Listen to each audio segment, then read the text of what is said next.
யூடியூப்பை திறந்தாலே அடிக்கடி வர கமெண்ட் என்ன தெரியுமா? ப்ரோ இந்த ஃபோனில் எங்கே ப்ரோ வாங்குறீங்க? இந்த ஃபோன் ஆஃப்லைனில் வாங்கணுமா ஆன்லைனில் வாங்கணுமா? இந்த ஃபோனோட ரேட்டு என்ன? சிம் கார்டு சைஸுக்கு இருக்குது? அந்த ஃபோன் எப்படி ஆன் ஆகுது? இந்த ஃபோனில் ஃப்ரீ ஃபயர் விளாட முடியுமா? பப்ஜி விளாட முடியுமா? அந்த ஃபோனுக்கு கேமரா யூஸ் பண்ண முடியுமா? ஃபோனுக்கு சார்ஜ் போட முடியுமா? இந்த ஃபோனை வந்து ஆன் பண்ணி காட்டுறீங்களே அது ஒரிஜினலாக எடிட்டிங்கா? இது எல்லாத்துக்குமே ஒரே பதில், ஃபுல் வீடியோ தூக்கு போடுறேன் 1K ரீச் ஆகட்டும். சீல பிடிச்சாச்சு, கவர் தூக்கி மூலையில் போட்டாச்சு. இப்போ அடுத்தது என்ன பண்ண போகிறோம் பார்த்தீங்கன்னா, ஃபோன் தான் அன்பாக்சிங் பண்ண போகிறோம். சாம்சங் கேலக்ஸி F54 தான் வீடியோவில் அன்பாக்சிங் பண்ண போகிறோம். கத்தியை வச்சு நைஃபை வச்சு லைட்டாக பாக்ஸ் ஓப்பன் பண்ணோம். பார்த்தீங்கன்னா மேலே பார்த்தீங்கன்னா ஒரு குட்டி பாக்ஸ் ஒட்டிட்டு கிடக்கு. அந்த பாக்ஸை பார்த்தீங்கன்னா வெளியே எடுத்து அதுக்கப்புறம் பார்த்தீங்கன்னா நம்ம ஃபோன் இருக்கு இல்லையா, அந்த ஃபோனை தூக்கி ஓரமாக தூக்கி வைக்கலாம். ஓகேவா, ஃபோனை தூக்கி அதை பின்னாடி பார்க்கலாம்.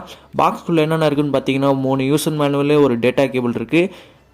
அது எல்லாத்துலையும் எண்ணி தான் 3 கொடுக்குறானோ, 2 1லாம் நான் இது வரைக்கும் பார்த்ததே இல்லை. ஓகே, அதுக்கப்புறம் பார்த்தீங்கன்னா நம்ம ஃபோன் இருக்குது. ஃபோன் நல்லா சூப்பராக இருக்குல்ல, எப்படி இருக்குது நம்ம கேலக்ஸி F54.